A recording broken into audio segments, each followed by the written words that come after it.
কুমাৰ শৰ্মাৰ যি প্ৰতিবেদন সেই প্ৰতিবেদন কালি দাখিল কৰা হৈছিল আৰু নিউজ লাইভত এক্সক্লুচিভভাৱে সেই প্ৰতিবেদনৰ কপি আহি পৰিছে আৰু আটাইতকৈ বিস্ময়কভাৱে যে প্ৰয়াত মুখ্যমন্ত্ৰী তৰুণ গগৈ নাম সামৰি খাইছে গৌৰৱ গগৈ নাম সামৰি খাইছে কিদৰে ৰাকেশ পালে বিয়াত লাখ লাখ টকাৰ যে উপহাৰ দিছিল সেই কথা কোৱা হৈছে তৰুণ গগৈয়ে প্ৰত্যক্ষভাৱে ৰাকেশ পালক নিযুক্তি দিছিল সবিশেষ জানিবলৈ চিফ মেজিষ্ট্ৰেটৰ জাহিৰ হুছেইন আছে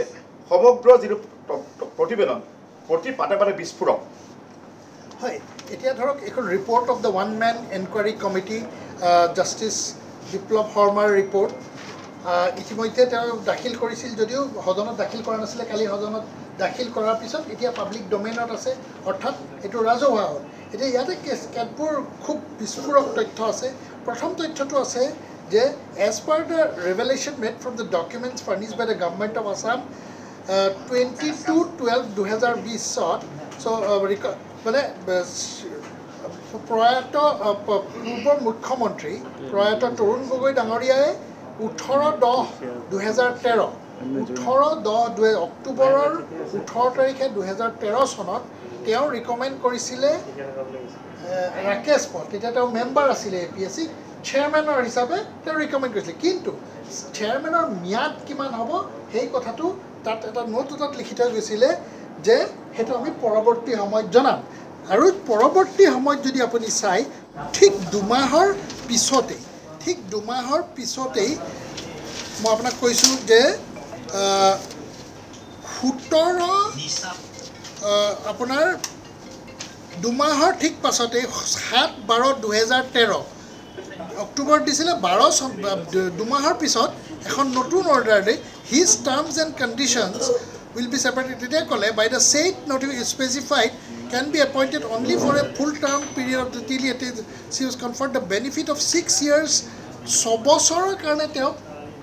নিযুক্তি দিয়া হ'ল প্ৰথমতে তেওঁ আছিলে বিয়াত 5 বছৰ নহওঁতে তেওঁক APSC মেম্বাৰৰ পৰা চেয়াৰমেনলৈ দিলে আৰু তেনেকৈ হ'বলৈ হ'লে কি হ'ব লাগিছিলে 5 বছৰৰ যিমানখিনি সময় বাকী আছিলে সেইখিনি সময়েহে তেওঁ চেয়াৰমেন হ'ব লাগিছিলে কিন্তু তেওঁ আউট অফ দ্য ৱে গৈ গোটেই যি নিয়মাৱলী যি আছিলে সেইটো উলংঘা কৰি 6 বছৰৰ কাৰণে তেওঁক ফুল টাইম চেয়াৰমেন হিচাপে দি দিলে সেইটো আছিলে তৰুণ গগৈৰ কালত সেইটো এতিয়া তৰুণ গগৈৰ ওচৰলৈ এই প্ৰতিবেদনত কোৱা হৈছে যে এগৰাকী ব্যক্তিয়ে তেওঁক ৰাকেশ পালক চিনাকি কৰাই দিলে আৰু প্ৰতি সপ্তাহত তৰুণ গগৈ বাসগৃহলৈ ৰাকেশ পল যোৱাৰ কথা ইয়াত উল্লেখ আছে আৰু লগতে ইয়াতে কৈছে যে কেনেকৈ গৌৰৱ গগৈৰ বিয়াৰ সময়ত কেনেকৈ উপহাৰ দিয়াৰ কথাও উল্লেখ আছে ইয়াতে ইণ্টাৰেষ্টিং কিছুমান তথ্য আছে ইয়াত দিয়া হৈছে যে কেনেকৈ বিয়াৰ সময়ত ৰাকেশ পলে গৈ সোণৰ আঙঠি সোণৰ গহনা ব্ৰেচলেট এনেকুৱা বস্তু গৌৰৱ গগৈক উপহাৰ দিছিলে কেনেকৈ সঘনাই সেই ঘৰটোলৈ তেওঁলোকৰ প্ৰৱেশ মানে ইজি এক্সেছ আছিলে কোন মানুহ লগত লৈ যায় চ' এনে কেতবোৰ তথ্য দি পেলাই গৌৰৱ গগৈক এই গোটেই APSC বিতৰ্কটোত সাঙুৰ খাইছে এতিয়া যিটো সময়ত আপুনি চাই যে গৌৰৱ গগৈ তেখেতৰ পত্নী এলিজাবেথ কলবাৰ্ণ ISI পাকিস্তানৰ লগত লিংকত কণ্ট্ৰভাৰ্চি বিতৰ্ক আৱৰ্তত সোমাই আছে ইতিমধ্যে SIT গঠন কৰা হৈছে CIDয়ে এটা গোচৰ ৰুজু কৰিছে ঠিক 24 ঘণ্টা নযাওঁতেই এই গোটেই তথ্য আহি পৰিছে এইটো জাষ্টিছ বিপ্লৱ শৰ্মাৰ ৰিপৰ্ট এটা ইণ্ডিপেণ্ডেণ্ট ওৱান মেন কমিটিৰ ৰিপৰ্ট আৰু এইটো আজিৰ ৰিপৰ্ট নহয় এইটো একচুৱেলি দাখিল কৰাৰ দিন হ'ল কিন্তু তেওঁ মানে এই বস্তুটোৰ পৰা এই বস্তুটো মানে তেওঁ ধৰক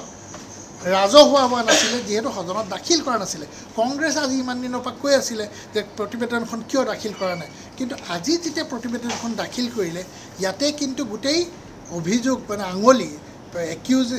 হৈছে কংগ্ৰেছৰ দিনৰ গোটেই প্ৰয়াত মুখ্যমন্ত্ৰীৰ ওপৰত এটা ডাঙৰ প্ৰশ্নবোধক আহিছে যে তেওঁ নীতি উলংঘা কৰি তেওঁক 6 বছৰীয়া এটা টাৰ্ম দিয়া হৈছে গৌৰৱ গগৈক বিয়াৰ সময়ত উপহাৰ দিয়া হৈছে এজন APSC চেয়াৰমেনে